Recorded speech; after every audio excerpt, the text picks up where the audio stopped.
எதிர்த்து பேசிட்டு வணக்கம். நேர்பட பேச நிகழ்ச்சியில் உங்களை சந்திப்பதில் மகிழ்ச்சி. தீபாவளி பண்டிகை நாடு முழுவதும் பல்வேறு வடிவங்களில் கொண்டாடப்படக்கூடிய மற்றும் ஒரு பண்டிகை. தீபாவளி பண்டிகையின் உற்சாக மனநிலையில் மக்கள் இருப்பதை செய்திகள் வாயிலாக அறிய முடிகிறது. இது போன்ற பண்டிகைகள் மக்களின் வாழ்வியலோடு ஏதோ ஒரு வகையில் ஒரு தாக்கத்தையும் தொடர்பையும் தொடர்ச்சியாக தக்க வைத்துக் கொண்டே வருகின்றன.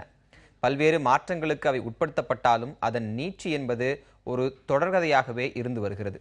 இது போன்ற பண்டிகைகள் எதை காட்டுகின்றன? தீபாவளி பண்டிகையில் பல்வேறு மாற்றங்கள் இருக்கின்றன. பழைய முறைப்படி கொண்டாடப்படுவதில்லை, புதிய முறைகள் வந்துவிட்டன என்பது போன்ற பல விஷயங்கள் இதை ஒட்டி பேசப்பட்டே வருகின்றன. வழக்கமாக அரசியல் சமூக பிரச்சனைகளில் மிக காத்திரமான விவாதங்களை நடத்தக்கூடிய நேர்பட பேச அமர்வு இன்றைக்கு வாழ்வியலோடு தொடர்புடைய ஒரு பண்டிகையாக மாறிவிட்ட இந்த தீபாவளியில் என்ன மாதிரியான செய்திகள் பகிரப்படுகின்றன, இதை எப்படி அணுகுவது, இதன் முந்தைய பாகங்கள் எப்படி இருந்தன என்பன உள்ளிட்ட விஷயங்களை சற்று எளிதாக அணுகி விவாதிக்கலாம் என்ற அடிப்படையில் இன்றைக்கு நாம் இந்த விவாதத்தை வடிவமைத்திருக்கிறோம்.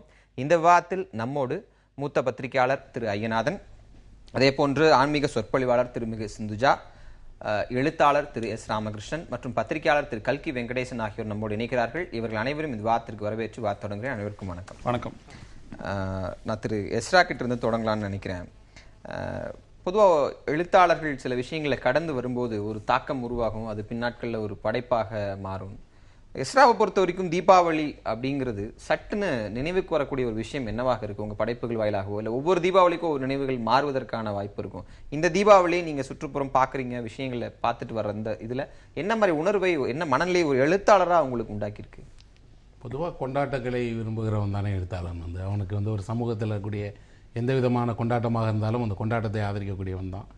ஏன்னா கொண்டாட்டம் இல்லாத ஒரு வாழ்க்கை, நெருக்கடி, கஷ்டம், சுமை இதுகளுக்குள்ளே இருக்கும்போது ஆண்டுக்கு ஒரு சில நாட்களாவது கொண்டாட்டத்துக்கு தேவைப்படுதானே செய்யுது. அதனால் பொங்கலோ தீபாவளியோ ஒரு எழுத்தாளருங்கிற முறையில் எப்பவும் கொண்டாடக்கூடியவன் தான். ஆனால் அந்த கொண்டாட்டங்கிறது அது காலந்தோறும் மாறிக்கிட்டே இருக்கிற எல்லா பண்பாட்டு மாற்றங்களையும் போல் தீபாவளியும் மாறி இருக்கு. எழுத்தில், இலக்கியத்தில் எல்லாமே நிறைய மாற்றங்களை நம்ம சந்திச்சிருக்கோம். தீபாவளி குறித்து தமிழில் மிகச்சிறப்பான படைப்புகள் கூட எழுதப்பட்டிருக்கு. எல்லா தீபாவளி நாள்லையுமே நான் கு அழகிரிசாமி எழுதின ஒரு கதையை படிப்பேன். எனக்கு தீபாவளிங்கிறது ஒரு இலக்கியத்தில் பதிவாகி இருக்கக்கூடியது தான். ராஜா வந்திருக்கிறார்னு ஒரு கதை எழுதியிருக்கிறார். மிக முக்கியமான தீபாவளியை பற்றின தமிழ் கதை. ஒரு இல்லாத வீட்டு குழந்தைக்கு தீபாவளி என்ன, அதான் கதை. இருக்கிறவங்களுக்கு தீபாவளி சரி, உடை உடுத்திக்கிறதுக்கு வசதி இல்லாத, தீபாவளி கொண்டாட முடியாத ஒரு குழந்தையினுடைய கதையை நான் ஒவ்வொரு ஆண்டும் படிக்கிறேன். ஏன்னா அந்த மாதிரி குழந்தைகள் இன்னும் நம்ம கூட இருக்கிறாங்க. ஒரு பக்கம் கொண்டாட்டம் எல்லாருக்குமானதாக இருக்குது, இன்னொரு பக்கம் அதை அடைவதுக்கு பெரிய போராட்டம் பண்ணுறாங்க. ஸோ எல்லா நேரங்களையும் நான் பார்க்குறேன். இப்போ பேருந்துக்காக காத்திருக்கிறாங்க, உணவகத்தில் காத்திருக்கிறாங்க, கடைகளில் காத்திருக்கிறாங்க, பணம் இல்லாமல் காத்திருக்கிறாங்க. ஒரு பக்கம் இந்த கொண்டாட்டம் இருந்தால் கூட இன்னொரு பக்கம் அதை அடைவதற்கான அந்த பெரிய போராட்டம் தான் கண்ணில் பட்டுட்டே இருக்குது.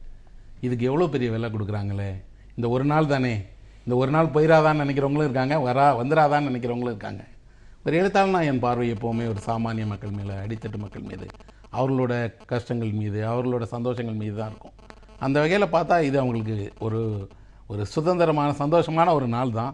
ஆனால் அதை கொண்டாடுறதுக்கு தான் அவங்களுக்கு ஒரு பெரிய வேலை கொடுக்க வேண்டியது. இந்த ரெண்டு தரப்பையும் பார்க்க முடியுது, இருக்கிறவர்கள் இல்லாதவர்கள் இவளுக்கானது. ஆனால் இது போன்ற விழாக்கள், அது எந்த விழாவாக இருந்தாலும் ஒரு அந்த அட்மாஸ்பியர் இருக்குல்ல, ஒரு சூழல் உங்களுக்கு இதாகும் போது அது ஒரு வகையில் ஒரு ரிலீஃப் ஆகவோ இல்லை சற்று அவங்களுடைய தினசரி அழுத்தங்கள் சற்று அவர்களை பட்டாசு வெடிக்க முடியாதவங்க வெடிக்கிற பட்டாசை பார்த்து கூட ஆறுதல் பெறக்கூடிய உண்மைதான். அது போன்ற விஷயங்களை நீங்க பாக்குறீங்களா? அது உண்மைதான், தேவையா இருக்கு. ஏன்னா நமக்கு இன்னைக்கு பரந்துபட்ட தளத்துல நம்ம வேற எந்த கொண்டாட்டையும் இல்லை அப்படிங்கிறதுனால கூடி கொண்டாடவும், பகிர்ந்து கொள்ளவும், நல்ல உணவை சாப்பிடவும், முடியுமானால் எல்லோரும் சேர்ந்து இணைந்து கொண்டாடவும் அதுக்கான தேவை இருக்கு இல்லையா?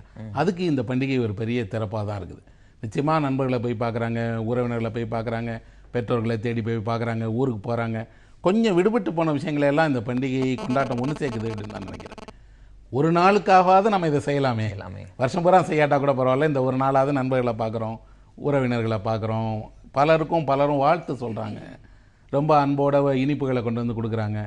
ஒரு நல்லுணர்வினுடைய, அன்பினுடைய அடையாளத்தை வெளிப்படுத்துறதுக்கு ஒரு பண்டிகை ஒரு கதவை திறக்குன்னா கண்டிப்பாக ஒரு எழுத்தாளனா வரவேற்க தான் செய்வேன். சிந்துஜா, உங்களை போன்றவர்கள் இந்த ஆன்மீக சொற்பொழிவு இது எப்படி பார்த்தாலும் மதத்தோடு தொடர்புடையது, அது எல்லாருக்குமான பண்டிகையாக மாறிவிட்டாலும் ஒரு மதத்தை தொடர்புடையது தான்.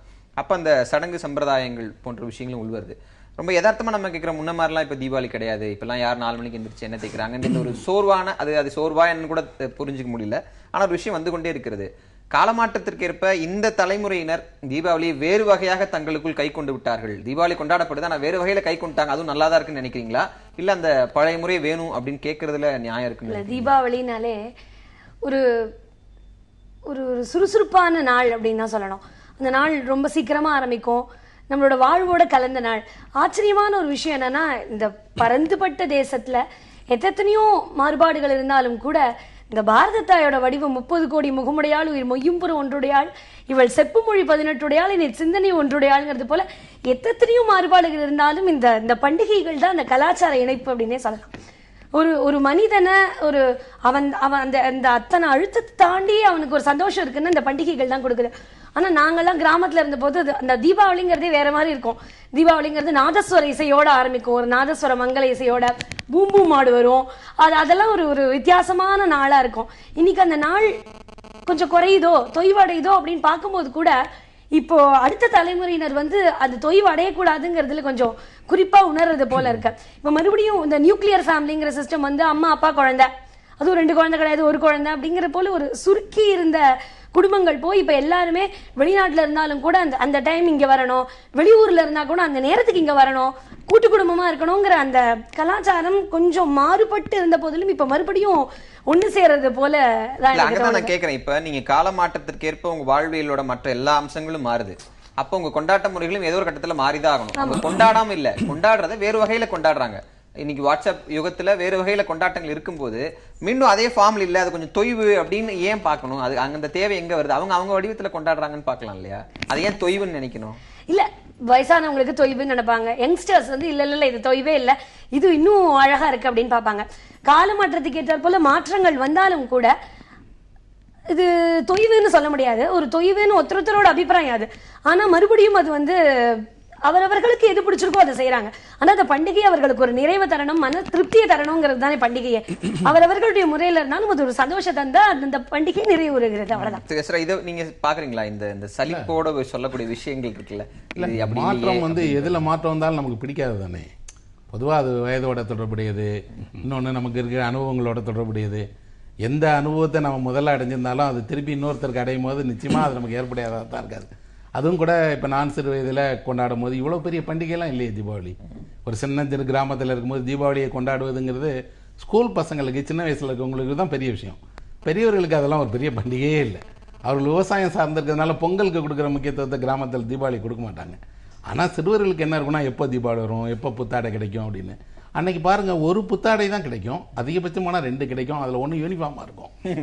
ஆனால் இந்த 2 புத்தாடையை வாங்குறதுக்கு ஒரு பையன் ரொம்ப நாள் காத்திருப்பான், அதை அணிஞ்சுக்கிட்ட பார்ப்பான். இன்னைக்கு குழந்தைகள் சராசரியாக ஒரு ஆண்டுக்கு தேவையான புத்தாடையே தீபாவளியில் வாங்கிறாங்க. வாங்கிட்டே இருக்காங்க 10, 8 வாங்குறாங்க. அப்புறம் முன்னாடி அது சிறு வயதில் பார்த்தா தெரியும், இந்த ஆடைகள் அப்புறம் பட்டாசு 2 தான் தீபாவளியோட தொடர்புடையது. ஆடைகள் புத்தாடைகள் வாங்குவாங்க, பட்டாசு வாங்குவாங்க. இப்போ அதை விட பெரிய வணிகம் இனிப்பு, பலகாரங்கள், தின்பண்டங்கள் என்னென்னமோ வந்துருச்சு. அப்போ தீபாவளிங்கிறது அந்த பேர் தான் இருக்கே தவிர அது புதிய வடிவத்தில் புதிய விதத்தில் பெரியதாக மாறிடுச்சு. இவ்வளவு பெரிய பண்டிகை தீபாவளின்னு எனக்கு தெரிவித்தில் தெரியாது. இன்னைக்கு பார்க்கும் போது அதனுடைய கொண்டாட்டத்துடைய வீச்சு அதிகமாகிடுச்சு. ஒன்று பொருளாதாரம் தான் அதை தீர்மானிக்குது. அன்னைக்கு 100 ரூபாய் ஒருத்தருக்கு தீபாவளி கொண்டாட தேவையா இருந்தது. இன்னைக்கு 100 ரூபாய் வச்சு எதுவுமே செய்ய முடியாது. இன்னைக்கு 10,000 ரூபாய் வச்சுருந்தா கூட தீபாவளி ஒண்ணுமே இல்லை, வாங்க முடியாது. அப்போ இந்த மாற்றத்தை நம்ம கண்டிப்பா ஏத்துக்கிட்டு தான் வேணும். ஒண்ணு இதுல இந்த மாற்றத்துல எதை கைவிடுறோம்? ஒரே ஒரு விஷயத்தை தான் கைவிடுறோம்னு எனக்கெல்லாம் ஆதங்கம் இருக்கு. என்னன்னா, இல்லாத காலத்துல கூட நாம எல்லாரும் ஒன்னா தீபாவளி கொண்டாடணும். இருக்கிற காலத்துல ஏன் சேர்ந்து கொண்டாட மாட்டேங்கிறோம்?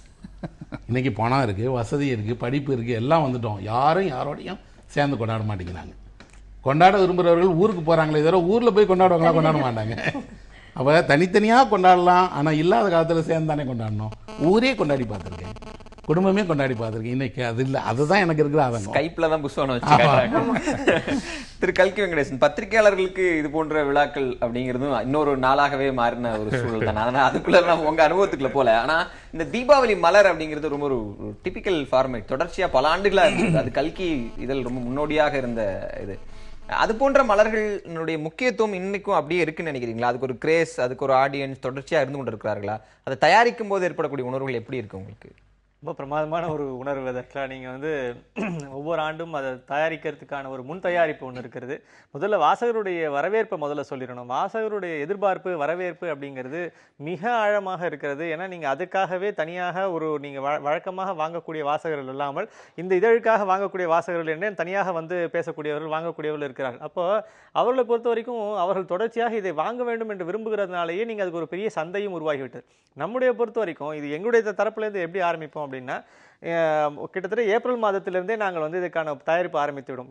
அக்டோபர் நவம்பரில் தான் தீபாவளியாக இருந்தாலும் ஏப்ரல் மாதத்திலேருந்தே தொடங்கி கதை கவிதைகள் கேட்க ஆரம்பித்து முக்கியமாக நீங்கள் இந்த மலர்னுடைய மிகப்பெரிய ஒரு வடிவத்தில் என்னென்னா கதை, முக்கியமாக இலக்கியத்துக்கு ஒரு பெரிய இடம் இருக்குது. ஸோ அப்போ என்னென்னா அதுக்கான ஒரு நல்ல அந்த காலகட்டத்தில் எழுதக்கூடிய முக்கியமான எழுத்தாளர்கள், மூத்த எழுத்தாளர்கள், அந்த மாதிரியான பல்வேறு தரப்பில் இருக்கக்கூடிய ஒரு எழுத்தாளர்களுடைய படைப்புகளை சேர்க்கிறது, அதே மாதிரி கவிதைகளை சேர்க்கிறது, அப்புறம் ஆன்மீகம், பண்பாடு, கலாச்சாரம் தொடர்பான பல்வேறு விதமான கட்டுரைகள், கோயில் சம்பந்தமான கட்டுரைகள் அல்லது வந்து பண்பாட்டு சம்பந்தப்பட்ட இசை சம்பந்தமான கட்டுரைகள். அப்போ நீங்க வழக்கமான ஒரு பத்திரிகைக்குள்ள வார பத்திரிகைக்குள்ள செய்ய முடியாத பல்வேறு அம்சங்கள் இருக்கும். அப்ப அந்த அம்சங்கள் அத்தனையுமே நாங்கள் தீபாவளி மலருக்கு வந்து யோசிச்சு வச்சிரும்.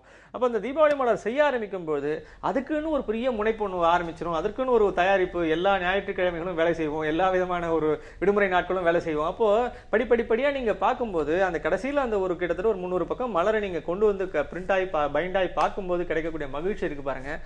அது மாதிரியான ஒரு மகிழ்ச்சி வந்து அங்கதான் கேட்கிறேன். ஒன்று, அதுல ஒரு கமர்ஷியல் ஆங்கிள் கண்டிப்பா நிறுவனங்களுக்கு இருக்கும். நான் அதுக்குள்ள போகல. ஆனா இப்ப இருக்கக்கூடிய ஒவ்வொரு வார இதில் தயாரிக்கும் போது அது கிட்டத்தட்ட தீபாவளி மலர் அளவுக்கு தான் கண்டென்ட் தயாரிக்க வேண்டிய அவசியம் இருக்கு. அப்பதான் அது போய் சேருது வாசகரை. அப்ப இந்த கால மாற்றத்துல எல்லாமே உடனுக்குடனா போய் சேர்ற கால மாற்றத்தில் தீபாவளி மலருக்கான அந்த இம்பார்ட்டன்ஸ் இன்னும் வியூவர்ஸ் நினைக்கிறாங்க. டேஸ்ட் எப்படி மாறி இருக்கு? இல்ல, தமிழகத்தை பொறுத்த வரைக்கும் நிச்சயமாக தீபாவளி மலர்களை கண்டிப்பாக எல்லா இதழ்களும், இப்ப உதாரணமா நீங்க கலைமகள் வாங்கக்கூடியவர்கள், அதே மாதிரி அமுதசுரபி வாங்கக்கூடியவர்கள், ஆனந்தவிடன் வாங்கக்கூடியவர், கல்கி வாங்கக்கூடியவர் எல்லாருமே, லேடிஸ் ஸ்பெஷல் ஒரு பத்திரிகை, இந்த மாதிரி ஒவ்வொரு தரப்பினருமே அதற்கான ஒரு தனி முனைப்போடத்தான் அதை செயல்படுத்துறாங்க. வழக்கமான இதழ் தயாரிப்பு என்பது வேறு. அது வந்து காலத்தினை ஒட்டி, இப்ப நீங்க அந்த மாதத்துக்குள்ளே அந்த வாரத்துக்குள்ளே இருக்கக்கூடிய செய்திகளை ஒட்டி இருக்கக்கூடிய அடிப்படை விஷயங்களை வச்சு நம்ம செய்யறோம். ஆனா இதுக்கு ஷெல்ஃப் லைஃப் அதிகம். இப்ப நீங்க இதை வந்து நீங்க வைத்து படிக்கக்கூடியவர்கள் நீண்ட காலம் வைத்து படிக்கக்கூடிய ஒரு வாய்ப்பு இருக்கிறது என்னும்போது, அப்போ அந்த ஷெல்ஃப் லைஃப் நீண்டதாக இருக்கக்கூடிய விஷயங்கள், ரொம்ப ஆழமான விஷயங்கள், அதே மாதிரி ரொம்ப பரவலாக தெரியப்படாத விஷயங்கள், அப்போ இதான கவனிக்கப்பட வேண்டிய விஷயங்கள் அப்படின்னு எடுத்து வச்சிருப்போம். இப்ப நமக்கே வந்து ஒரு பத்திரிகையில பார்க்கும்போது இதை வந்து உடனே இந்த வார இதழிலே செய்யறதா அல்லது வந்து நீங்க மலருக்கு தள்ளி வச்சிடலாமா அப்படின்னு நிறைய ஐடியாஸ் அது மாதிரி நாங்க எடுத்து வச்சிருப்போம். அப்ப மலருக்கு செய்யக்கூடிய தகுதியான ஐடியாஸ் அது அப்படின்னு வரும்போது அந்த மாதிரி விஷயங்களை வந்து மலருக்கு செய்யும்போது அப்போ அந்த ஒரு நிதானமாக அந்த முழு மலரை படிப்பதற்கான ஒரு தேவை ஒன்று இருக்கு. நம்முடைய வாசகர் மனத்தில் அதற்கான ஒரு பெரிய எதிர்பார்ப்பு ஒன்று இருக்கிறது. இது வந்து உடனடி அரசியல், உடனடியாக இருக்கக்கூடிய ஒரு எதிர்வினை ஆட்டக்கூடிய அம்சங்களை ஒட்டி உருவாகுதல்ல. அதுக்கான ஒரு நிதானம் ஒன்று இருக்குது, அதுக்கான ஷெல்ஃப் லைஃப் அதிகமாக இருக்கிறது, அதற்கான ஒரு இலக்கிய தன்மை அதிகமாக இருக்கிறது.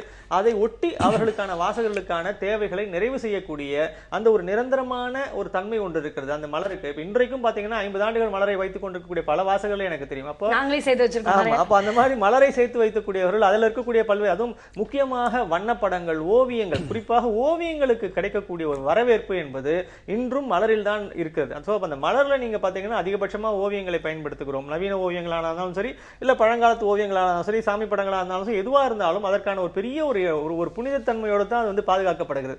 அந்த அளவுக்கு அதில் இருக்கக்கூடிய எதிர்பார்ப்பு ஒன்று அதிகமா இருக்க நீங்க அதற்கான தேவைகளை ஒட்டித்தான் மலர் தயாரிப்பு இருக்கு. சரி, திரு ஐயநாதன், ஒரு சென்னை மாநகர வாசியாக பல தலைமுறைகளாக இருக்கக்கூடிய ஒரு நபர், அது கிராமம் நகரம்ன்ற கம்பேரிஷன் தாண்டி இந்த மாநகரம் எந்த அளவுக்கு இது போன்ற தீபாவளி கொண்டாட்டங்கள்ல அடுத்தடுத்த கட்ட மாற்றங்களை சந்திச்சிருக்கு? உங்களுடைய அனுபவம் இந்த தீபாவளியை பார்க்கும்போது என்ன மாதிரியாக இருக்கிறது? என்னைக்குமே சென்னை மாநகரத்தில் நீங்கள் பார்த்தீங்க அப்படின்னா அந்த தீபாவளி பண்டிகை ரொம்ப விமரிசையாகவும் ரொம்ப அதிகபட்ச பங்களிப்போடு தான் அது நடந்துட்டு இருக்குது.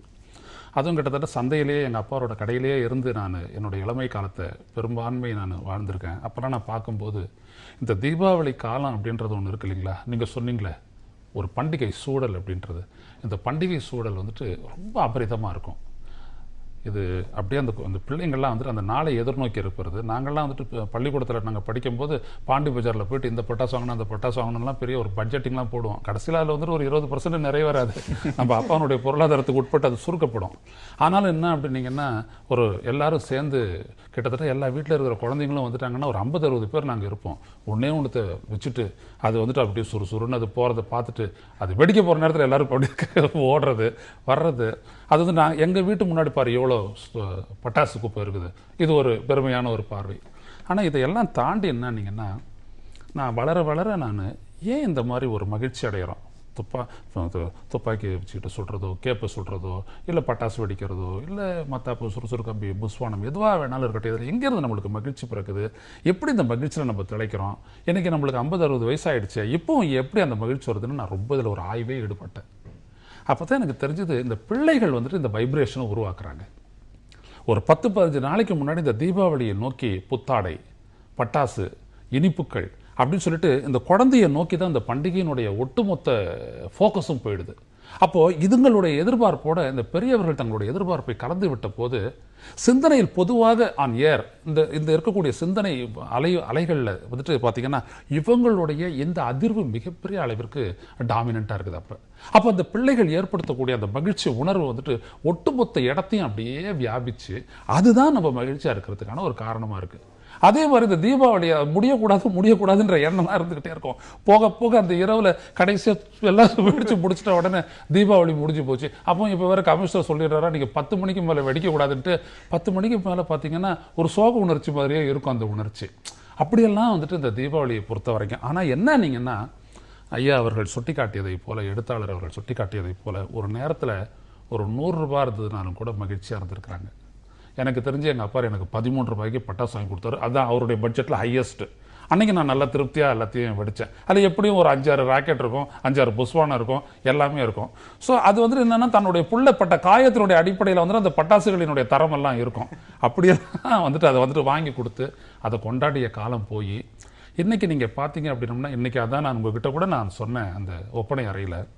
இன்றைக்கி மத்தியானம் சந்தைக்கு நான் போகும்போது பார்த்தீங்கன்னா அந்த வைப்ரேஷன் இல்லை. மார்க்கெட்டில் இருக்குமே பொதுவாக மக்களெல்லாம் வந்துக்கிட்டு புழங்கும் போது ஒரு சுறுசுறுப்பு, அதெல்லாம் சொன்னாங்கல்ல ஒரு சுறுசுறுப்பான தினம்ன்ட்டு, இன்றைக்கி அந்த மாதிரி ஒன்று இல்லாத நினச்சி நான் ரொம்ப ஆச்சரியப்பட்டேன். அது என்ன அப்படின்னோம்னா, அந்த பொருளாதாரம் அப்படின்றது அந்த அளவுக்கு அழுத்துது. ஒரு நல்லா எல்லாத்தையும் கொண்டாடணும் அப்படின்னோம்னா இன்றைக்கி குறைஞ்சபட்சம் 5000 ரூபா தேவை அப்படின்ற அளவுக்கு ஆயிடுச்சு. ஸோ அப்போ இந்த கொண்டாட்டம் அப்படின்ற ஒரு அடிப்படையில் நீங்கள் பார்த்தீங்க அப்படின்னோம்னா கிட்டத்தட்ட சென்னை கூட முன்னாடியெல்லாம் நீங்கள் பார்த்தீங்கன்னா 4 மணிக்கு எழுந்தீங்க அப்படின்னோம்னா அந்த சத்தம் ஒரு தொடர்ச்சியாக கேட்டுக்கிட்டு எந்த திசையிலேருந்து கேட்டுக்கிட்டே இருக்கும். அதுக்கப்புறம் தூங்கலாம் முடியாது. ஆனால் அதுக்கப்புறம் இந்த 10 ஆண்டுகளில் நான் பார்த்துருக்கிறேன், அதே மாதிரி தான் எழுந்திருக்கிறேன். ஆனால் அந்த சத்தம்ன்றது வந்துட்டு ரொம்ப கம்மியாக இருக்குது. ஒன்று நம்ம கமிஷனருடைய உத்தரவு, அது 6 மணிக்கு மேலே தான் நீங்கள் சொல்லணும் அப்படின்றது வேறு. ஆனால் இப்போ வந்துட்டு அது ரொம்ப ரொம்ப குறைஞ்சி போயிடுச்சு. ஆனால் ரொம்ப வசதி படைத்தவர்கள் கொண்டாடுறாங்க அப்படின்றது அவங்க விடக்கூடிய வானங்கள்லேருந்து கண்டுபிடிக்கலாம். ஆனால் பொதுவாக நீங்கள் பார்த்தீங்க அப்படின்னோம்னா அந்த கூடி கொண்டாடுவது என்பதும், குழந்தைகளும் வீட்டுக்கு வீடு குறைஞ்சி போச்சு. குழந்தைங்களும் இப்போ வந்துட்டு தொலைக்காட்சி அல்லது கையில் இருக்கக்கூடிய அந்த ஒரு தொழிற்கருவியை வச்சுக்கிட்டு அவங்க அப்படியே அடங்கிடுறாங்க. இப்படியெல்லாம் பார்த்துட்டு ரொம்ப ஒரு வைப்ரண்ட் ஃபெஸ்டிவல் அப்படின்ற ஒரு நிலையில் இருந்துட்டு தீபாவளி மிகப்பெரிய அளவு குறைஞ்சி போச்சு. ஆனால் அதனுடைய அந்த இதில் இன்னொன்று பெரிய ஒரு விஷயம் என்னன்னீங்கன்னா, இந்த பண்டிகையை கொண்டாடுவதற்கான அந்த ஆன்மீக நோக்கு இருக்கு இல்லைங்களா, அதில் வந்துட்டு நம்ம மக்கள் ஒரு ஆழ்ந்த கவனம் செலுத்தவில்லை என்பதும் இதில் வந்துட்டு ஒரு மிகப்பெரிய ஒரு குறைபாடு. இது வந்துட்டு ஒரு ஒளி பண்டிகை அப்படின்னு சொல்லிட்டு இது வந்துட்டு ரொம்ப ஒரு ஆழமாக நேசிக்கப்பட்டு சற்றக்குறைய 2500 வருடங்களாக இந்த நாட்டில் கொண்டாடப்பட்டு வருகின்றது. பல்வேறுபட்ட அடிப்படைகளை சொல்லுவார்கள். மகாவீரனுடைய அவர் நிறுவனத்தை எட்டியதற்கு பிறகு ஒரு சமாதி நிலையை அடைவதற்கு முன்னால் அந்த அரசருக்கு சொல்லிவிட்டு போனது அது, எல்லோரும் இறைவனை நோக்கி உங்களை அர்ப்பணியுங்கள், அதற்கு ஒரு அடிப்படையாக இந்த அகல் விளக்கை ஏற்றி வையுங்கள் என்று சொல்லி அவர் சொன்னார். அது அந்த அகல் விளக்கு அப்படின்றது அந்த தீப ஆவளி அப்படின்றதே வந்துட்டு அந்த தீபங்களை அடுக்கி வைக்கிறது அப்படின்றத நம்ம கார்த்திகை தீபத்தில் நம்ம கொண்டாடுவோம். ஏன்னா அந்த தடலை மாநிலங்களும் ஒவ்வொரு வேறுபாடு. ஆனால் இந்த இது ஒளி அப்படின்றது இருக்கு. ஈவன் கிறிஸ்டியன்லேயும் நீங்கள் பார்த்தீங்கன்னா ஸ்டார், அது வந்துட்டு ஒரு இயேசுவனுடைய அந்த பிறப்பை பார்த்தீங்கன்னா ஒரு நட்சத்திரம், அதனுடைய இதுவாக பார்த்தீங்கன்னா நீங்கள் அகல் விளக்க இது மெழுகுவத்தியை ஏற்றி வைப்பாங்க. அதே மாதிரி இஸ்லாத்தில் அடிக்க பார்த்தீங்கன்னா அந்த பிறை அப்படின்றது வந்துட்டு ஒரு அடித்தளம், ஒளி தான். ஒளி அப்படின்றது அந்த அகவாழ்வு தொடர்பான இந்த பண்டிகைகளினுடைய அடிப்படையை குறிக்கின்ற ஒரு விடயமாக இருக்கின்றது. அந்த இடத்தில் நாம் பொதுவாக ஒன்றிடவில்லை. அது ஒரு அதுல பொருளாதாரம் அப்படிங்கிற ஒரு விஷயம் உள்ள வந்திருக்கு. பொருளாதாரம் உள்ள வந்திருக்கு. பொருளாதாரத்தில் அழிந்தான்ங்கிறது அகங்காரம் அழிந்தது, ஞான ஒளி கிடைச்சிருக்கு. ஒவ்வொரு மதத்துல ஒவ்வொரு காரணங்கள் அதுல கற்பிக்கப்பட்டாலும் கூட தீமை அழிந்து மக்கள் மீட்கப்பட்டார்கள் என்பது ஒன்று, இன்னொன்று ஒரு மேன்மையை நோக்கி என்று இன்னொன்று. இப்படி பல்வேறுபட்ட நல்ல விடயங்கள் தான். ஆனால் அந்த அந்த இடத்தில் சென்று மக்கள் தங்களுடைய மனத்தை குவிக்காமல் இது பண்டிகை கொண்டாட்டம் என்கின்ற அளவில் இருந்ததனால் அவர்கள் இதில் இப்பொழுது அந்த ஈடுபாடு குறைவதற்கான ஒரு காரணமாக. ஈடுபாடு குறைவது, பண்டிகை கொண்டாட்டங்கள் மக்கள் போயிட்டாங்கன்னு சொல்றீங்க. ஆனா தினசரி வாழ்வியலில் இருக்கக்கூடிய நெருக்கடிகள் அவர்களுக்கு இதை தாண்டி, தினசரி போகக்கூடிய கோவிலை தாண்டியோ இல்ல மசூதியை தாண்டியோ சர்ச்சை தாண்டியோ இது போன்ற பண்டிகைகளை ஒரு வாய்ப்பாக பயன்படுத்தி தங்களை அந்த ஸ்ட்ரெஸ் ஃப்ரீயா மாத்திக்கிற ஒரு வாய்ப்பாக பார்த்துட்டாங்கன்னு பார்க்கலாம். சமூக பொருளாதார காரணங்கள் மிகப்பெரிய அளவிற்கு விளையாடுகின்றன. சரி திரு எஸ் ராமகிருஷ்ணன், இந்த 20 ஆண்டுகள்ல இந்த அப்பர் மிடில் கிளாஸ் அப்படிங்கிற ஒரு புது செக்டர் உருவாயிருக்குன்னு தொடர்ச்சியா பேசி கொண்டு இருக்கிறோம். அவர்களிடம் அதிக அளவில் பணம் சட்டுன்னு குவியுது, சட்டுன்னு போகுது, இப்படி அந்த டிரான்சாக்ஷன் தொடர்ச்சி ஆகிக்கொண்டே இருக்கிறதுன்னு இப்படி ஒரு புது செக்டார் உருவாகி இருக்கு அப்படின்னா இது போன்ற பண்டிகைகள்ல இன்னும் கொண்டாட்டங்கள் அதிகரிக்கத்தானே செஞ்சிருக்கணும். ஆனா திரு ஐயநாதன் அவர்கள் சொன்னது போன்ற பழைய இதை ஒப்பிடும்போது அந்த ஒரு செக்டாரே இல்லாத போது இருந்த கொண்டாட்டங்கள் கூட இப்ப இல்ல, ரொம்ப குறைந்து போயிருக்கு அப்படிங்கறத நீங்க எப்படி பாக்குறீங்க? அப்படி இல்லை, ஏன்னா நானும் இதே மாதிரி சந்தைக்கு போறேன், நானும் பார்க்குறேன். ஒன்றுமே வேணாம், நம்ம வீட்டிலேருந்து பண்ணக்கூடிய ஆன்லைன் பிஸ்னஸ் பாருங்கள். கடந்த 3 நாளில் கிராஷ் ஆகிற அளவுக்கு கம்ப்யூட்டரில் அவ்வளோ ஆன்லைன் பிஸ்னஸ் நடக்குது. வாங்குறவங்க எல்லாரும் இந்த பெரிய பணக்காரர்கள் அல்ல, சாதாரண மக்கள். எங்கள் ஊரில் இருக்கக்கூடிய ஒரு சின்னஞ்சிறு ஊர்லேருந்து கூட இப்போது அவன் ஆர்டர் பண்ணி ஆன்லைனில் வாங்குறான். ஏன்னா அந்த புதிய விஷயங்கள் இங்கே அவங்க ஊருக்கு வர மாட்டேங்குது. அது டெல்லியில் மும்பையில் தானே அறிமுகமாக இருக்குது, எங்கள் ஊருக்கே கிடைக்குதே, வாங்கிட முடியுமே. சந்தை தான் தீர்மானிக்குது ஒரு பண்டிகையை நாம் எப்படி கொண்டாடணுங்கிறத இன்றைக்கி சந்தை தான் தீர்மானிக்குது. குறிப்பாக சந்தையில் புதிய விஷயங்கள் அறிமுகமாகும் போதும், தள்ளுபடி கிடைக்கும் போதும், ஒரு பெருளவுக்கு விளம்பரங்கள் செய்யப்படுறதன் வழியாகவும் இந்த பண்டிகை சந்தைக்கு தேவையாக இருக்குது. சமயத்துக்கு தேவையாக இருக்கோ இல்லையோ, ஆனால் சந்தைக்கு தேவையாக இருக்குது. அப்படி சந்தைக்கு தேவையாக இருக்கும்போது சந்தை என்ன பண்ணுதுன்னா இந்த பண்டிகைக்கான பல விசேஷங்களை உருவாக்குது. இதை ஒட்டி எவ்வளோ ஆஃபர், நமக்கு வரக்கூடிய மெசேஜில் தினசரி ஒரு 100 மெசேஜ் இந்த ஆஃபர் தான். அப்புறம் இந்த நம்ம இன்றைக்கி வந்திருக்கக்கூடிய இந்த அப்பர் மிடில் கிளாஸுங்கிற செக்டாரில் வந்தவங்க யார்? அவங்க வணிக சூழல்லேருந்து வரல. முன்னாடி இருக்கிற மாதிரி இந்த பெரிய வசதி படைத்தவர்கள் வசதி குறைஞ்சு வந்துடல. புதுசாக உருவாகி வரக்கூடியவர்கள் வெகு வேகமாக இந்த அப்பர் மிடில் கிளாஸாக மாறுறாங்க. மாறுறதுக்கு பெருமளவு காரணங்கள் நேரடியான வருமானம் அல்ல. அந்த வருமானத்துக்கு பின்னாடி நிறைய விஷயங்கள் நமக்கே தெரியும். பல்வேறு விதமான சூழ்ச்சிகள், தந்திரங்கள், என்னென்னமோ இருக்குது. எல்லாம் தாண்டி அந்த வர்க்கத்துக்குள்ளே போகணும்னு எல்லாருக்கும் ஆசை இருக்குது. அதுக்குள்ளே போகணுன்னு விரும்பாதவங்களே இல்லை. அப்படி போகிறது சரியாக தவறாங்கிறதெல்லாம் விவாதம். ஆனால் அவர்களுடைய பண்டிகையாக இல்லை, ஆனால் அவர்களும் கொண்டாடுறாங்க. நமக்கு தெரியும், ஒரு பட்டாசு கடையில் போய் இன்றைக்கி சாதாரணமாக ஒருத்தர் 25,000 ரூபாய்க்கு பட்டாசு வாங்குறாரு, பிள்ளைங்களாம் அழைச்சிட்டு போய். நான் அப்படி பார்த்ததே இல்லையே, பட்டாசு கடையே 25,000 ரூபாய்க்கு தான் வச்சுருப்பான். அப்புறம் அந்த மாதிரி இப்போ எப்படி வந்துச்சு? இனிப்பு கடைகள்லேருந்து இப்போ நான் இன்றைக்கி ஒரு நிறுவனத்துலேருந்து எனக்கு கொண்டு வந்து இனிப்பு கொடுக்குறாங்க. அவங்க ஒரு வேனில் எடுத்துகிட்டு வராங்க இனிப்பை. கிட்டத்தட்ட எவ்வளோ பாக்கெட்டுன்னு கேட்டேன். 2000 பாக்கெட்டு. 2000 பாக்கெட், ஒரு பாக்கெட்டினோட விலை 500 ரூபா. 2000 பேருக்கு அவங்க இனிப்பு கொடுக்குறாங்க. அப்போ இந்த பண்டிகைக்கு அவங்க குறைஞ்சபட்சம் எவ்வளோ செலவிட்டுருக்காங்க பாருங்கள். பெரிய நிறுவனம் அல்ல, ஒரு சிறு நிறுவனம் 2000 இனிப்பு பாக்கெட்டுகளை விநியோகம் பண்ணுது. அப்போ இந்த சந்தை இந்த இதை மாற்றிடுச்சின்னு நினைக்கிறேன். மற்றபடி ட்ரெடிஷ்னலாக பாரம்பரியமாக இந்த பண்டிகைக்கு இருந்த ஒரு விஷயம், இது குடும்ப விழாவாக தானே இருந்தது. ஒரு ஊரில் வீட்டில் குறிப்பாக பார்த்தீங்கன்னா அந்த வீட்டில் யாருக்காவது கல்யாணம் ஆகிருந்துச்சுன்னா புது தலை தீபாவளி, அதுதான் தீபாவளியினுடைய விசேஷமே. அப்படி தலை தீபாவளி கொண்டாடுற, இன்னும் சொல்லப்போனால் குடும்பத்துக்குள்ளே தீபாவளியில் எல்லாரும் ஒன்று சேர்றாங்க, பெரியவங்ககிட்ட ஆசீர்வாதம் வாங்குவாங்க. முடியும் அப்படின்னா பிள்ளைங்க எல்லாம் ஒன்று சேர்ந்து விளையாடுவாங்க. எல்லா நண்பர்கள் குடும்பத்தில் இருக்கக்கூடியவங்கெல்லாம் ஒன்று சேர்றதுக்கான ஒரு விழாவாக இருந்தது. இன்றைக்கி அப்படி இல்லை. இன்றைக்கி இது சந்தை தீர்மானிக்கிற ஒரு விழாவாக மாறிச்சுங்கனால உங்களுக்கான வருமானத்தில் நீங்கள் இதுக்காக ஒரு பெரிய பகுதியை ஒதுக்குறீங்க, கிடைக்குது உங்களுக்கு. இப்போ தீபாவளிக்காக பெரு நிறுவனங்கள் அவர்களுடைய ஊழியர்களுக்கு ஒரு பெரிய பணத்தை போனஸாக கொடுக்குறாங்களே, கிடைக்குதே. சந்தை முடிவு பண்ணப்பட்ட போது நமக்கு நல்லா தெரியும், அது எல்லா பண்டிகைகளையும் தூக்கிட்டு போயிடும், பெருசு பண்ணும். எல்லா இடங்களையும் பெருசு பண்ணும். இன்னொன்று பலவேறு விஷயங்கள் வருது. இப்போ ஒரு மலர் பற்றி சொன்னார். நான் கடந்த 10 வருஷத்தில் எல்லா தீபாவளி மலர்லையும் பெரும்பாலும் கேட்குறாங்க, எழுதியிருக்காங்க, அதை வாங்குறாங்க. ஆனால் இதை படிக்கிறவர்கள் இளைஞர்கள் இல்லை. பெரும்பாலும் அதை படிக்கிறவர்களுடைய வயது 30க்கு மேலே. 50க்கு மேற்பட்டவர்கள் எல்லா மலரையும் வாங்கிடுறாங்க. ஏன்னா எங்கள் அப்பா மாதிரியானவங்க எல்லா மலரும் வாங்குறாங்க, படிக்கிறாங்க.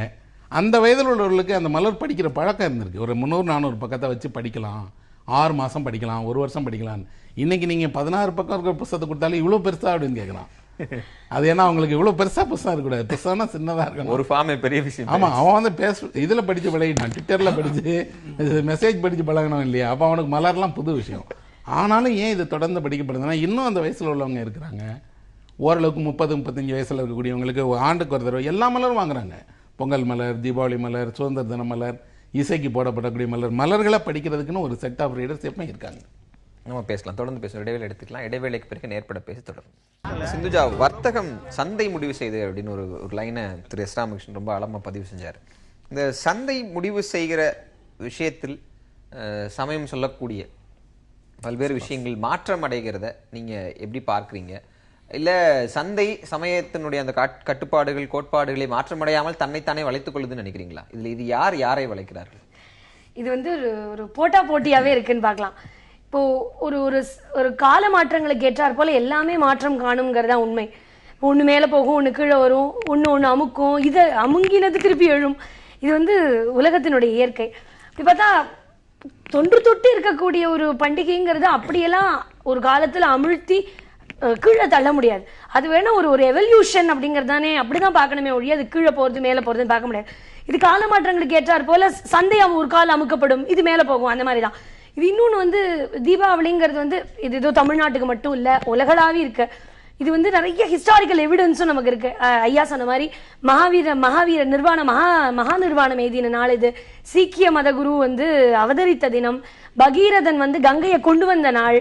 இது மாதிரி நிறைய இருக்கு. இன்னுமே நிறைய சொல்லுவாங்க. மகாவிஷ்ணுவும் மகாலட்சுமியும் கல்யாணம் பண்ணின நாள், வாமனாவதாரம் எடுத்த மூர்த்தி வானத்தை அளந்த 2வது நாள். அதுக்கப்புறம் பல விஷயங்கள் இருக்கு. இந்த தீபாவளிங்கிறது ஏதோ ஒரு பட்டாசு வெடிக்கிறோம், தீபாவளினாலே தீபங்களுடைய வரிசை தானே. பட்டாசு வெடிக்கிறோங்கிறது இல்லாம நிறைய ஆன்மீக விஷயங்கள் புராண இதிகாசங்களையும் சொல்லப்படுறதுனால ஒரு சந்தையினுடைய நிலவரத்துக்கு உட்பட்டு இந்த பண்டிகைகள் என்றென்றைக்குமே அமைய முடியாது. ஒரு சுத்தி வருமே தவிர ஒரு நாள். ஏன்னா இது வந்து ஒரு ஐயா சொன்ன மாதிரி 2500 வருஷங்கள்ங்கிறது தொல்காப்பியம் காலத்துக்கு முன்னாடியே. நான் ஏன் அதை கேட்கறேன்னா, இப்போ காலைல எந்திரிச்சோன்னு நல்லெண்ணெயில குளிக்கணும் அப்படின்னு சொல்றது வந்து கிராமங்கள்ல அவங்க அதுக்குன்னு தயாரிப்பாங்க. அந்த நல்லெண்ணெயில பல விஷயங்கள் போடுறது வைக்கிறதுன்னு இருக்கும். இன்னைக்கு காம்போ பேக்ல விற்கிறாங்க. நல்லெண்ணெயோட சேர்ந்து என்னென்ன விஷயங்கள் வரும்ன்றது ஒரு காம்போ பேக்கா விற்கும் போது அது வந்து இந்த சடங்குக்காக அதை செய்தே ஆகணும் அப்படிங்கிற விஷயத்துக்குள்ள போறோமா, இல்ல இது எங்களுடைய பாரம்பரியம், இது இந்த காரணத்திற்காக செய்யப்பட்டது அப்படிங்கிறதுக்காக அதை செய்பவர்கள் பெரும்பான்மையா இருக்காங்கன்னு நினைக்கிறீங்களா? இல்ல, அப்படி ஒரு பக்கம் இருந்தாலும் கூட பாரம்பரியத்தை தொடர்பவர்கள் இருக்கிறார்கள். ஏதோ நான் என்ன சொல்றேன், காம்போ பேக்லயாவது பாரம்பரியத்தை தொடர்கிறார்கள் அப்படின்னு பார்க்க வேண்டியிருக்கிறது. நரகாசுரனை கொன்றது நரஸ்துதி அப்படின்ற அந்த திதியை வச்சுதான் வந்துட்டு நம்ம கொண்டாடுறோம். ஆனா வட இந்தியர்கள் அப்படி இல்லை. அவங்க அமாவாசை நாள் அடுத்த நாள் தான் கொண்டாட போறாங்க, நம்ம முன்னாள் தான் கொண்டாடுறோம். அங்கே தமிழ்நாட்டில் அது ஏன் அந்த மாதிரி ஒரு ட்ரெடிஷன் வந்ததுன்னு தெரியல. நரகாசுரனை வதம் செய்தது என்று அவன் கொண்டாடணும்னு சொல்லிட்டான். அதனால வந்துட்டு இந்த இறந்தவனுக்காக வந்துட்டு நம்ம தலை முழுவிட்டு அது கொண்டாடுறது அப்படின்ற ஒரு பழக்கம் வந்து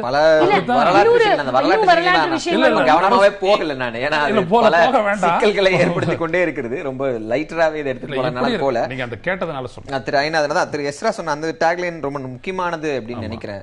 மார்க்கெட் டிசைட் பண்ற ஒரு விஷயம், அது எப்படி புரிந்து கொள்வது? இந்த நாட்டில் சந்தை நம்ம நாட்டினுடைய அரசியலையே பொருளாதாரத்தையே நிர்ணயிக்கும் பொழுது பண்டிகையை நிர்ணயிக்காதா? இந்த பண்டிகைகளை மிகப்பெரிய அளவிற்கு பெரிதாக்குவது, மிகப்பெரிய ஒரு கொண்டாட்டமாக்குவதில் வந்துட்டு வியாபாரிகளினுடைய பங்கு ரொம்ப அதிகமா இருக்குது. நீங்க இப்ப அவங்களுடைய டர்ன் ஓவர் நீங்க நிறைய அதிகமா இருக்குன்னா அது மறுபடியும் இருக்கிறவங்களுக்கான ஒரு நிகழ்வாகவும் இல்லாதவர்களுக்கான ஏக்கமாகவும் அந்த டிவைட் இன்னும் ஜாஸ்தி தானே பண்ணும். நான் அதை தான் முதல்ல என்னோட இதில் நான் சொன்னேன். இந்த விலையேற்றம் அப்படின்றது எட்ட முடியாத அளவிற்கு போகும்போது தான் அந்த ஒரு மகிழ்ச்சி குறைந்த நிலை வந்துட்டு ஒரு சாதாரண மக்கள் வசிக்கக்கூடிய தெருக்கடியில் வந்துட்டு காணப்படுகிறது. மகிழ்ச்சி குறைந்த ஒரு நிலை. முன்னாடி இருந்த அந்த இடம் இல்லை, அந்த மகிழ்ச்சி இல்லை. ஆனால் நீங்கள் நல்ல ஒரு போஸ்ட் லொக்காலிட்டி என்ற ஒரு இடத்துல நீங்கள் போய் பாருங்கள், நிறைய வெடிப்பாங்க, நிறைய செய்வாங்க. அவங்களும் இன்னும் தானங்கள்லாம் நிறைய பண்ணுற மாதிரி பண்ணுவாங்க.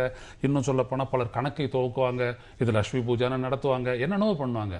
ஆனால் சராசரி மக்கள் எல்லாம் வந்துட்டு இன்னையிலேருந்துட்டு ஒரு 20-25 வருஷத்துக்கு முன்னாடி பங்கேற்று சிறப்பித்தா மாதிரி அந்த வீட்டில் அந்த நேரத்தில் இருந்த மகிழ்ச்சி அன்னைக்கு அவங்க பரிமாறி கொண்ட மாதிரி இன்னைக்கு இல்லை. காரணம் என்னன்னா, எட்ட முடியாத ஒரு உயரத்திற்கு வந்துட்டு விலைவாசியும் பொருட்களும் வணிகமும் கொண்டு சென்று விட்டன. அதனால வந்துட்டு எல்லா இடத்துலையுமே நீங்க பாத்தீங்க அப்படின்னம்னா வந்துட்டு இன்னைக்கு இருக்கக்கூடிய நமது நாட்டினுடைய பொருளாதாரத்தையே வந்துட்டு சந்தை நிர்ணயிக்கும் பொழுது இந்த பண்டிகைகள் வந்துட்டு நிர்ணயிக்கப்படுவதில் வந்துட்டு எந்த விதமான ஆச்சரியமும் இல்லை. ஆனா எனக்கு ஒரு லேசான மாறுபட கருத்து இருக்கு சார். ஒரு காலத்துல வந்து ஒரு அழுத்தம் இருந்தது, எனக்கு இப்படி பண்ண முடியலையே, நான் இப்படி சம்பாதிக்கலையே, லட்சமா. இப்ப எல்லாருமே ஓரளவு ரியாலிட்டியை புரிஞ்சுக்கிட்டவங்களா தான் இருக்காங்க ஓரளவுக்கு எனக்கு தெரிஞ்சு. ஓரளவுக்கு இதுதான் ரியாலிட்டி அப்படிங்கும்போது புரிஞ்சுக்கிறது இல்ல, கையில காசு இருக்கணும்ல. இருக்கணும். ரியாலிட்டி இல்ல இல்ல புரிஞ்சுக்கிறது வாஸ்தவம். வேற. இல்ல என்கிட்ட இருந்தா தான் நான் செய்ய முடியும். இல்ல அந்த சமூக கூட்டமைப்புன்றது ஒரு குடும்பத்துல நீங்க எடுத்துக்கிட்டீங்க அப்படின்னோம்னா, நம்ம இன்னைக்கு வந்துட்டு இந்த ரவா லட்டு அப்படின்ற ஒரு விஷயத்தை நம்ம பாக்குறோம். பொரிவிலங்காய் உருண்டெல்லாம் கேள்விப்பட்டிருக்கீங்களா? கேள்விப்பட்டிருக்கேன். நம்ம ரொம்ப ஊற வச்சு கடிக்கணும் நம்மளே. அது மாதிரி அதெல்லாம் வந்துட்டு செய்யறதுக்கு வந்துட்டு ஒரு 2-3 பேர் சேருவாங்க. வீட்டுல கொடுத்தன இருக்கிறவங்களுக்கும் எல்லாமே செய்வாங்க. இன்னைக்கு அதெல்லாம் எதுவுமே கிடையாது. இன்னைக்கு ஒன்றும் எல்லா பெண்களும் ஒன்றும் வேலைக்கு போயிடல. ஆனால் அதெல்லாம் கிடையாது.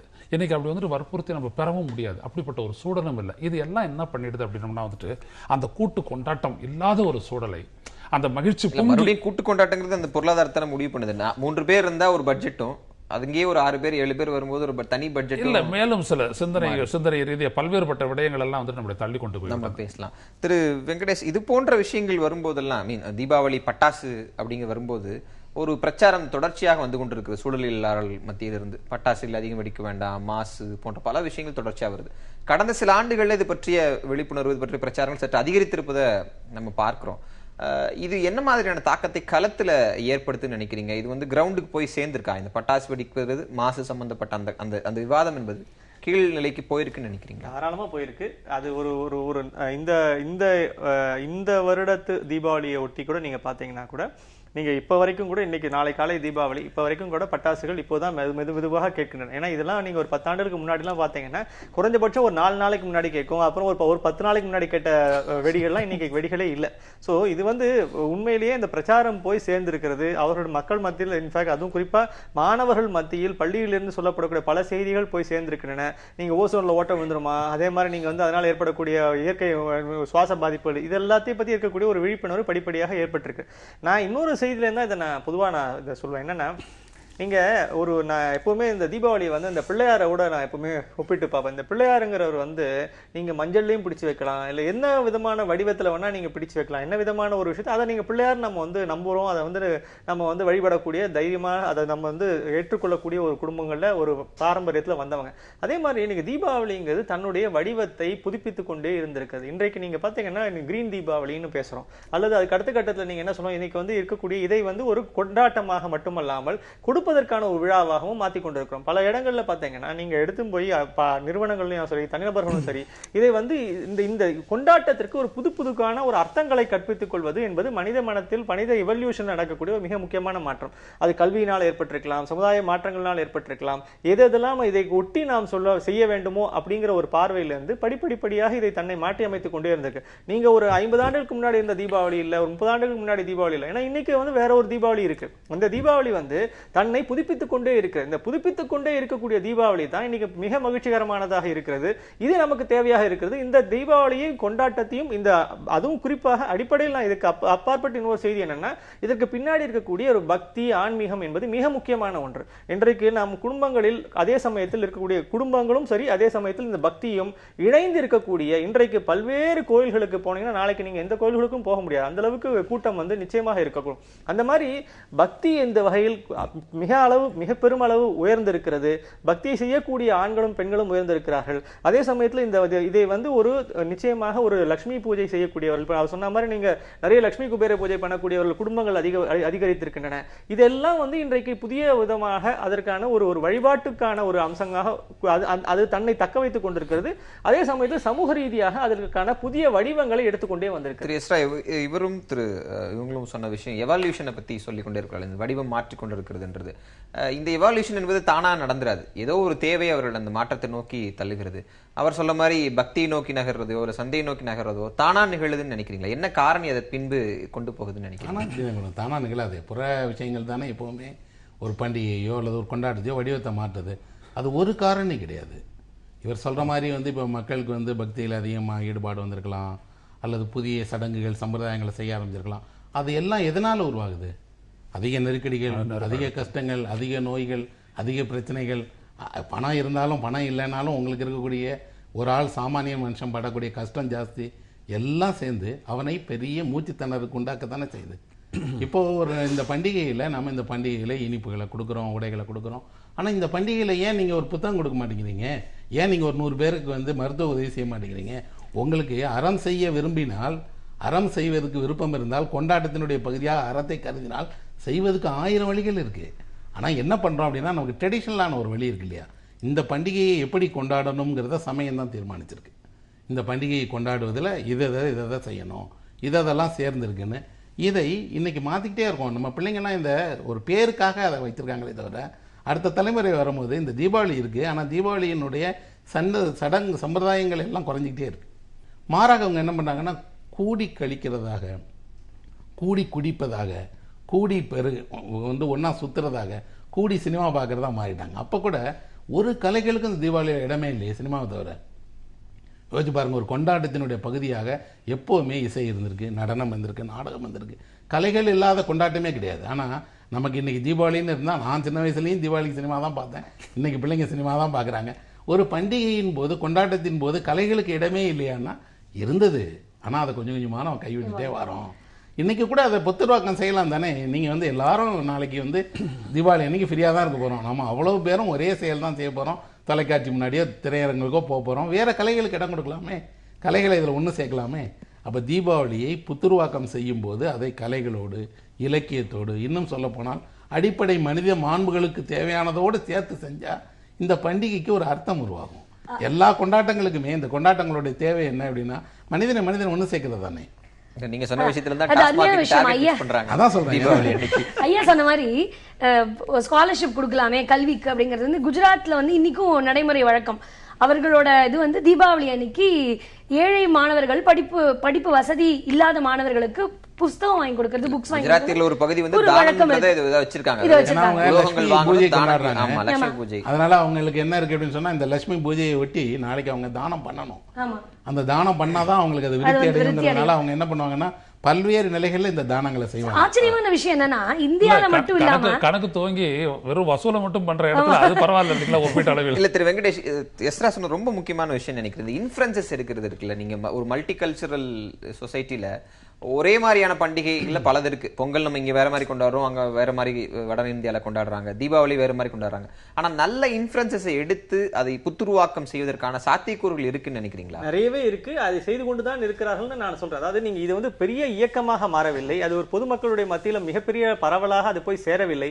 ஆனாலும் நீங்க இதை ஒரு தானத்திற்கான ஒரு விழா அப்படின்னு தானத்தை இன்றைக்கு நீங்க தமிழகத்தில் கூட பல பேர் எடுத்துக்கொண்டு செய்கிறார்கள். அப்ப நீங்க உணவு வழங்குவதோ இல்ல கல்வி வழங்குவதோ இல்ல உதவி தொகைகள் வழங்குவதோ புத்தகங்கள் வழங்குவதோ கல்விக்கான விஷயங்களை செய்கிறது, இது ஒரு பகுதி. இதே மாதிரி நீங்க இந்த சமயத்தை புத்தாடை வழங்குவது, இனிப்புகள் வழங்குவது, என்னென்ன வகையில நீங்க செய்யும். இப்ப நீங்க இன்னும் அவர் சொன்ன ஒரு செய்தி இன்னும் செய்யல. ஏன் இலக்கியத்தையோ கலைகளையோ எடுத்து அதை இணைக்கவில்லைன்னா அது இன்னும் நம்ம ஊர்ல அதுக்கான இடமே இன்னும் சரியா வரல. அது ஒரு பகுதி அது கலைகளையும் இலக்கியத்தையும் அல்லது பிற அம்சங்களையும் இன்னும் பண்டிகைகளோட கொண்டாட்டத்தோடு இன்னும் சேர்க்காமல் தான் இருக்கிறார். ஆனால் பிற வகைகளில் அத்தனையிலும் இன்றைக்கு இதை புத்துருவாக்கம் செய்து கொண்டே தான் இருக்கிறார். இப்ப இந்த புத்துருவாக்கம் செய்யக்கூடிய ஒரு முறையில ஒவ்வொருத்தருக்கும் ஒவ்வொரு விதமான ஒரு எதிர்பார்ப்புகள் இருக்கு, ஆசைகள் இருக்கு. அதை ஒட்டி அவர் செய்து கொண்டுதான். ஆனால் இதை அத்தனையுமே ஒரு பெரிய இயக்கமாக மாறி அது ஒரு முற்றிலும் வேறு விதமான ஒரு விழாவாக அது மாறவில்லை. ஆனா என்னன்னா சின்னதாக தங்கள் அளவில் ஒரு மெச்சூரிட்டி, ஒரு முதிர்ச்சியின் அடிப்படையில் அவர்கள் தாங்கள் இதை எப்படி பார்க்கிறார்கள் என்ற ஒரு நோக்கத்திலிருந்து இதை அதை மாற்றி அமைத்துக் கொண்டே இருக்கிறார். அந்த புத்துருவாக்கம் என்பது ஒரு சமூக இயக்கமாக மாறவில்லை, சமூக ரீதியாக அத்தனை பேருக்கும் அது போய் சேரவில்லை. அண்ட் குறிப்பாக கலை இலக்கியத்திற்கோ இல்ல வேறு விதமான ஒரு இசைக்கோ நடனத்துக்கோ அது ஒரு பெரிய ஒரு டிசம்பர்ல தான் அது நடக்குதே தவிர நீங்க அதை இப்போ நீங்க தீபாவளியை ஒட்டி அது ஏன் நடைபெறலன்னு கேள்வி கேட்டீங்கன்னா அதுக்கு நடக்கல அப்படிங்கிறதா இப்போ வரைக்கும் இருக்கக்கூடிய இதாகும். இந்த புத்துருவாக்கத்துல சூழலியல் சார்ந்த நோக்கு தீபாவளிக்கு எந்த அளவுக்கு அவசியப்படுதுன்னு நினைக்கிறீங்க?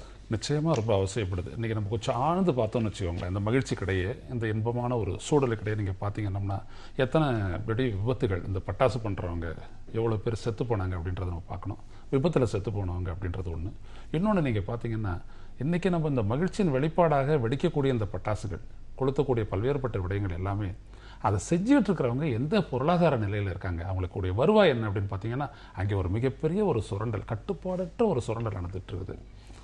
உயிருக்கும் உத்தரவாதம் இல்லை, வருவாய்க்கு உத்தரவாதம் இல்லை, எதற்குமே உத்தரவாதம் இல்லாத ஒரு சூழலே இல்லாத, இருக்க வேண்டிய ஒரு தொழிற்சூழல் இல்லாத ஒரு சூழலில் பல ஆண்டுகளாக நடந்து கொண்டு வருகிறது. ஆனால் அவர்கள் ஏற்றுமதியும் செய்கிறார்கள், சீனாவுக்கு போட்டியாளர்களாக இருக்கின்றார்கள், ஹாலிவுட் வரைக்கும் அவங்க எக்ஸ்போர்ட் பண்றாங்க. ஆனால் அவங்களுடைய நிலையை பார்த்தீர்களால் படும் மோசமாக இருக்கின்றது.